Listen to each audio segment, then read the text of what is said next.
So I asked ChatGPT to give me 50 hot takes for the UFC. Some of them are a little crazy, some of them don't make too much sense, but I think some of them are actually kind of scarily accurate. So anyways, yeah, wasting no time, bro, let's get right in this shit. Starting up with number 1, bro, the first hot take it gave me says Conor McGregor's legacy will be tainted forever by his lack of commitment to the sport after becoming a megastar.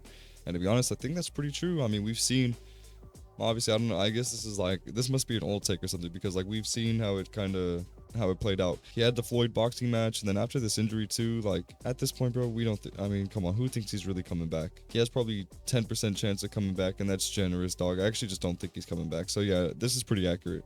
Number 2, Khabib Nurmagomedov would have dominated any division, even at a heavier weight class. Yeah, I don't know about that. Yeah, I do think that there's a lot of people at the higher weight classes that Khabib could have beaten, especially in his time, but some of the champions I think would have given him problems. I don't know about DC, but I don't know, bro. Like, there would have been some people, John Jones at the time.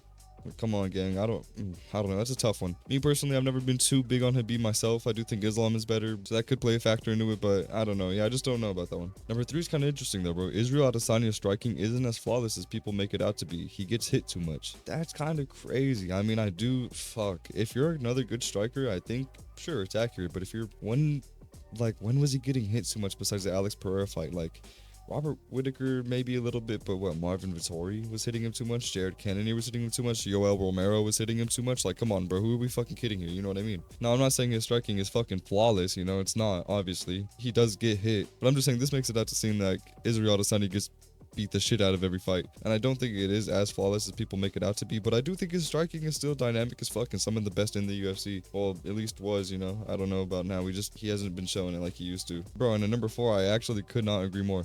John Jones isn't the greatest fighter of all time if you consider his personal issues and his PED allegations. To be honest, I don't even have to spend too much time on that. That's way too true, bro. GSP's the actual GOAT in my opinion. I think the PED allegations, the personal issues, I mean, just leave that shit alone. The cocaine, all that shit, bro, like the crime, just leave. That doesn't play anything into his fight career. But the PED allegations, no, that does. And I do think that sets you way back, bro. That sets you back. Number 5 is kind of crazy. Francis Ngannou is overrated. His power is his only skill. Now, don't get me wrong, his power is his biggest skill, and I'm not going to say that he's a full mixed martial artist because his ground game isn't the best, as we saw in that Cyril Gane fight. Obviously, he did dominate it, but it was like, what the fuck were we watching? I do think he is a good mixed martial artist. I do think he is more than just a power striker, though. You know what I mean? Like, I think he has good boxing, as we saw with Tyson Fury. So I'm not going to agree too much with this. I do think his power is his biggest skill, but I'm not going to, you know, he's got more than just power. Number 6 is pretty obvious. I mean, Dana White is the real reason some fighters' careers plateau or fail to reach their full potential in the first place. And to be honest, yeah, I fucking agree. We're seeing that with Tom Aspinall right now. He's not stripping John Jones, and Tom Aspinall is sitting on the sideline for 2 fucking years. Not doing shit, not fighting. Yeah, Tom Aspinall is not reaching his full potential right now. He is a good personality, and he could be a good fucking star for the UFC, but Dana White's not doing shit about it. Dana White likes his stars and whatnot, but he clearly doesn't want to reach out to this UK fan base or something. I don't know. Maybe Leon put a bad taste in his mouth with the UK fan base or something, and he doesn't want to promote Tom now or some shit. I don't know what it is, bro. He's got John's dick in his mouth. I don't know what the fuck it is, but number 7 says Charles Oliveira's reign as lightweight champion was underrated. He's one of the most skilled BJJ fighters ever, and I don't know if I completely agree with this. Obviously I agree with he's one of the most skilled BJJ fighters ever. No fucking duh. But saying that it was like underrated, I think his reign was appreciated, especially if you're like like if you know the UFC, you know Charles Oliveira, and you know his reign, then you know he's like one of the best lightweights ever. And that's a general consensus, you know what I mean? So I don't think it's like underappreciated. I think he's one of the only names that like a casual UFC fan does know, and would, I think, for the most part, I think they would recognize his reign and whatnot. No, so I don't know if I agree with this first part. Obviously, he's one of the most skilled fucking BJJ fighters ever. We don't even gotta say that. Most subs in the fucking sport, bro. Now, number 8 could be true depending on how you look at it. Nate Diaz's career is more important to the UFC culture than people give him credit for. Could be true. He played a big part in the BMF role. You know, he was one half of the BMF fight. Him beating Conor McGregor for the first time obviously raised his stock, gave us a big star, gave us a big rematch. Yeah, I'm not gonna waste time on that though. Number 9 says MMA fans overrate champions who dominate smaller weight classes. What the fuck does that mean? Like, DJ and Pantoja shouldn't be GOATs because they're dominant? Like, yeah, I don't even know how I'm supposed to take that. I think no matter what weight class you're in, if you're dominating guys in the same fucking weight class with the same talent, who cares, bro? You're fucking still dominant. Yeah, I don't overrate, and who's overrating Pantoja? If anything, Pantoja's underrated and hella underappreciated. So yeah, I don't agree with this one. Number 10 is absolutely absurd. It says, the UFC has been reluctant to make John Jones versus Stipe Miocic happen because they know John might lose. Are you fucking kidding me? Obviously, this is before the fight, but even before the fight, everybody and their mother knew how this fight was gonna go. I mean, this had no explaining, bro. What the fuck? Like, what was Stipe gonna catch him with? No disrespect to Stipe, the most decorated heavyweight champion, but what the fuck? What was he gonna catch Jones with, bro? Especially at his age? No. Number 11 is pretty true. Ronda Rousey's hype train will go down as one of the most exaggerated in MMA history. I don't even think it's gonna go down. I mean, it already went down. You know what I mean? It is one of the most exaggerated in MMA history. Obviously, I think she's good, and I think she put on for women, but like, I don't think she would. I mean, I think Amanda Nunes fucking kills her. You know what I mean? Like, Valentina Shevchenko would have been. You know what I mean? Like, just the skill level. Zhang Wei Li, come on, bro. The skill level is insane. The skill level difference is just insane. Number 12 says fighters like Tony Ferguson should have retired years ago, and Dana White should have stepped in. To be honest, completely agree, bro. Tony Ferguson, BJ Penn, Tony Ferguson, I don't know. He's just kind of delusional. And BJ Penn, we're seeing the after effects of all the fucking CTE and everything now. And to be honest, bro, if Tony Ferguson ends up something like this, then we need to do like a 5-fight losing streak contract for our goats or something like. No matter what, if they're a goat and they're a legend and you're losing 5 in a row in pretty fucking fucked up fashion, like a front kick for Michael Chandler, then yeah, you gotta go. Sorry, retire, instant retire, and can't re-sign with nobody else because we can't. Bro, if Tony Ferguson starts thinking that people are clones or some shit, then I'm done.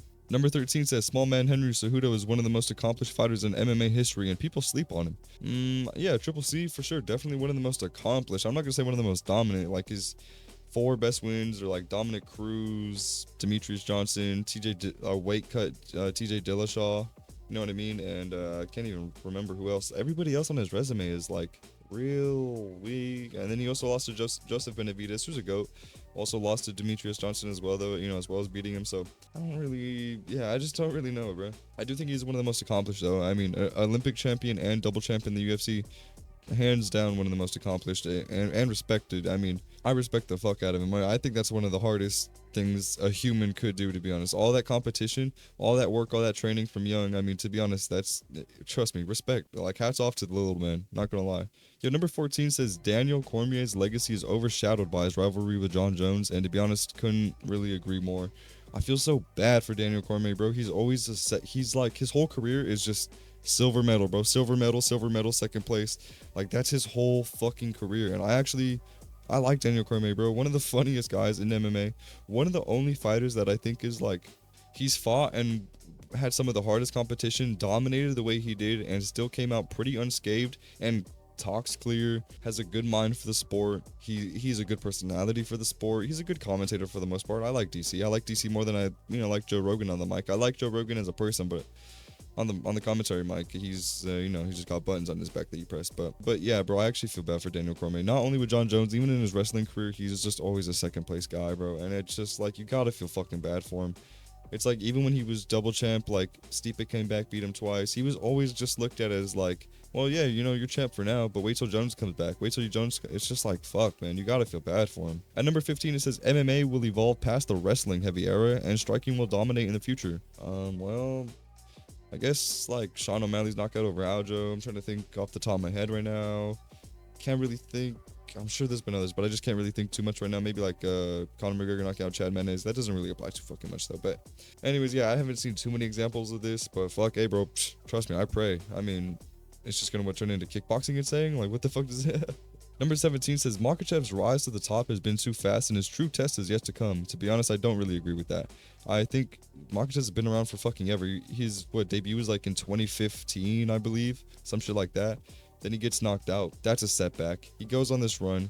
He was ranked in what? Like, he was ranked like 13 in 2020. Nah, bro, like, trust me, he had a tough rise. Like, Habib was already there doing his thing, and Habib was like an Evloev, bro. They didn't really want him touching the belt until like the Conor thing happened, all this. Conor is what made Habib like the star, and then after that, that's when they loved Habib, bro. When all that shit happened. And so, like, I don't know, Makhachev had his fair due, bro. Trust me, I don't think it was a fast climb. It wasn't like an Alex Pereira 4-fight to the title, you know what I mean? Nah. Number 17 says Jorge Masvidal's BMF title is one of the most gimmicky concepts in UFC history, and to be honest, I mean, fair point. Fair enough. It's like, It's a good belt, and to be honest, I do think they put the correct names up there every time that they do the fight. I do think we're seeing good names. I like to see Kevin Holland fight for that shit. I'd like to see a Dan Hooker fight for that shit. You know what I mean? But yeah, I can, I can get behind this. It is a gimmick. It obviously is a gimmick belt. But I like the gimmick. I like the concept of it. I should say I don't like gimmicks, but I do like the concept of it. And at 18, not sure if I agree with it. It says the UFC needs to stop putting on title fights with sketchy matchmaking just to create money fights. And to be honest, I don't think we're getting the money fights, bro. I wish we were getting Islam Makhachev versus Ilya Zaportia. Like, that would be the money fight. You know, like, they're not making the money fights. They're not making the Tom Aspinall, John Jones. They're not making, you know, that sure, they made Hamza DDP. But, like, the rest of them, to be honest, we need better matchmaking, man. Stop putting on sketchy matchmaking. No, fuck that. The last thing I could think of that was, like, some sketchy matchmaking was maybe, like, the Khalil Roundtree fight when Ankalaev obviously should have been fighting, you know what I mean? Or if they do Yair versus Volk, like, shit like that. But that's not for money fights. That's just fucked up matchmaking. Number 19 says Fight Island was a marketing gimmick and the fighters didn't benefit from it as much as we were led to believe. I think everybody benefited from it because obviously they had a fucking place to fight during COVID and shit like that. So, nah, I do think they benefited, but like the fighters themselves, I don't know. I mean, I don't think they got paid anymore, you know what I mean? But fuck it, they got to go to work, so I think, no, I don't know. Number 20 says Aljamain Sterling didn't deserve the bantamweight title in his first fight against Peter Yan. Bro, the knee to the head probably hurt. Sure, it was a little bit of an act, but then he also came back at the second fight and beat him pretty decisively to prove that, no, he did deserve the championship, so I'm not going to really agree with that one. Number 21 says Amanda Nunes has been overrated for years. The competition isn't as tough as her divisions. And to be honest, I'm not going to say she's overrated. I do agree the competition isn't really like as good as her.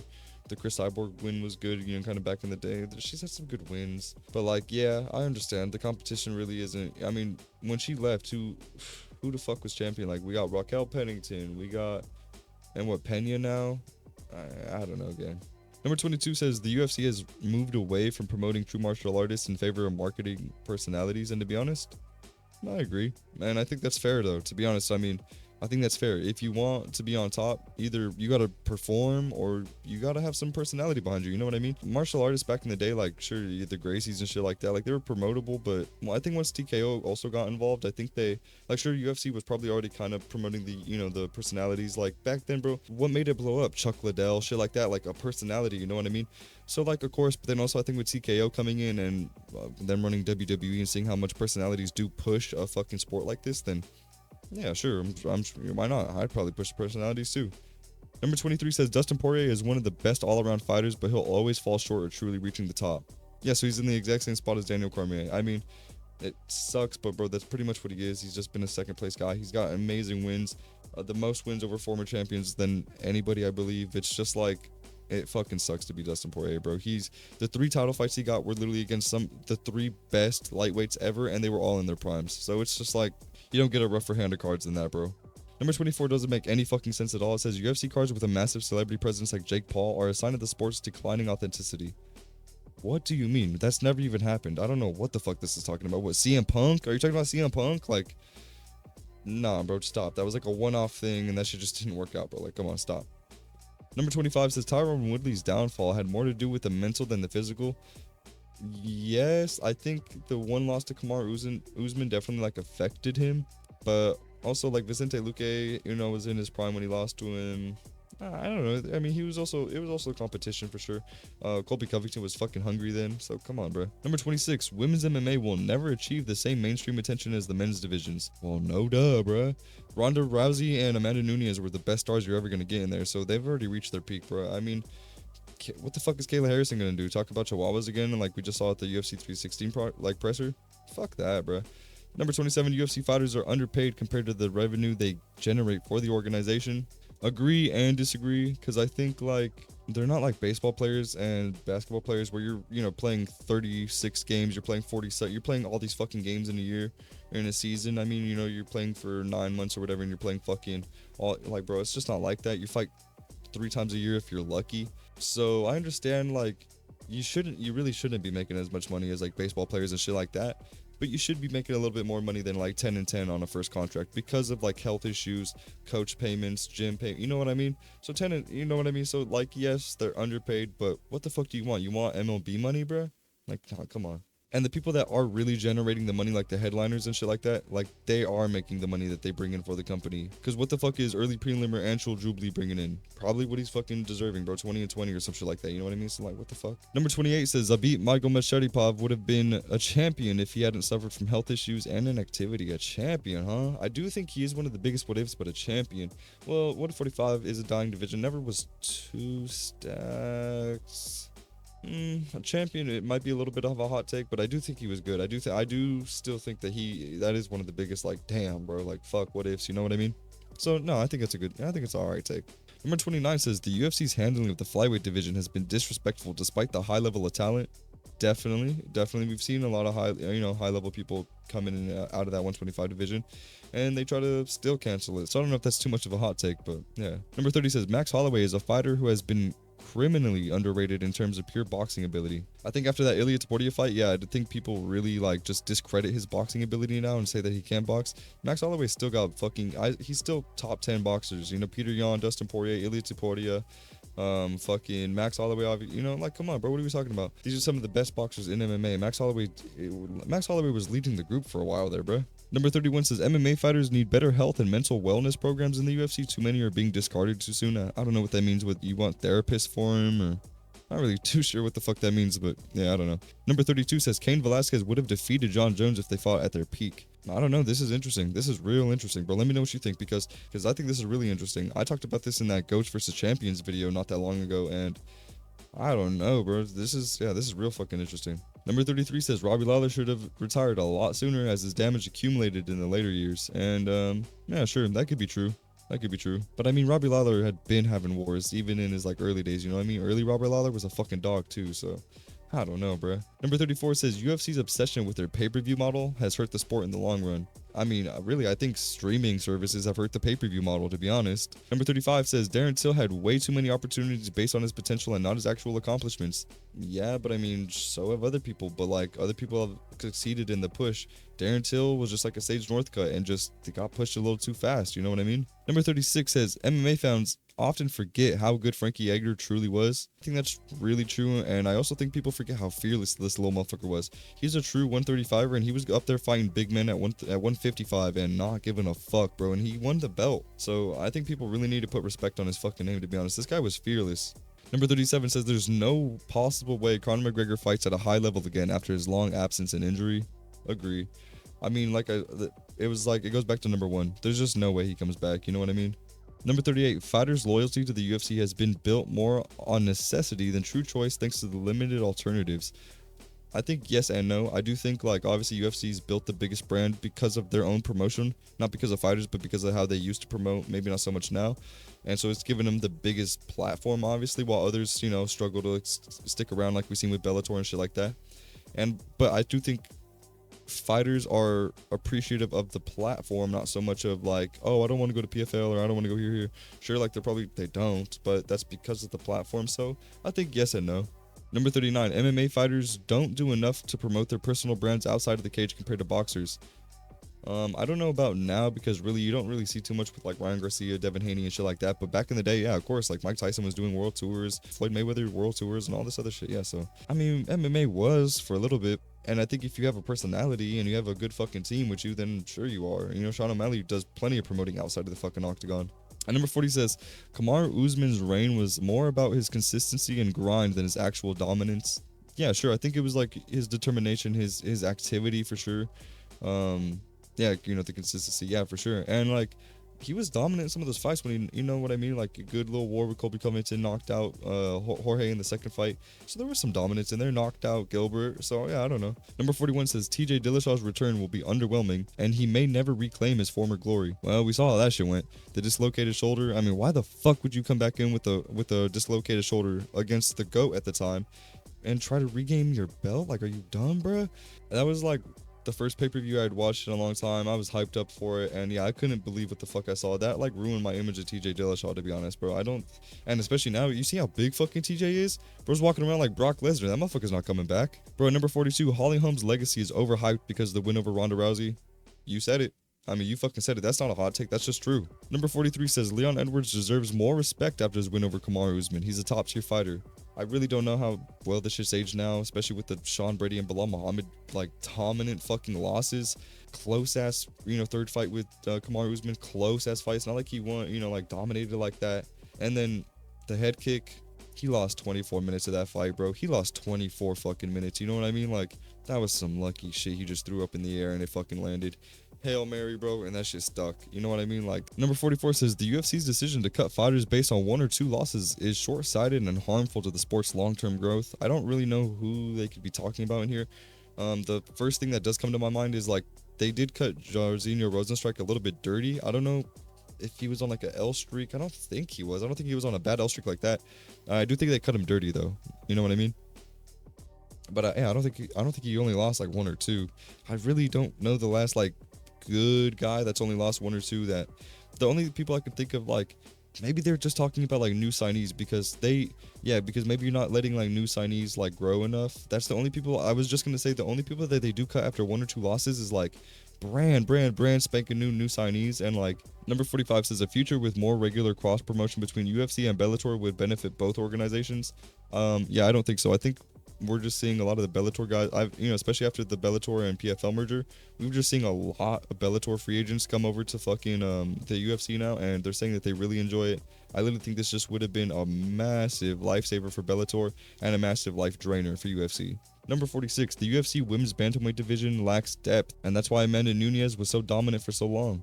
Yeah, 100%. That's what we were going to earlier. It's just not as good. Maybe, you got a few good girls here and there, but besides that, like, it's really just not that deep. Number 47 says Jared Cannonier will never become a UFC champion. He's not technical enough to beat the best. I don't know why the fuck or how the fuck Jared Cannonier made it onto this list, but especially now where he's like 42, right? I actually don't want to get that wrong. He actually only might be like 38, to be honest. He might be like 40. Fuck, I forget this guy's age.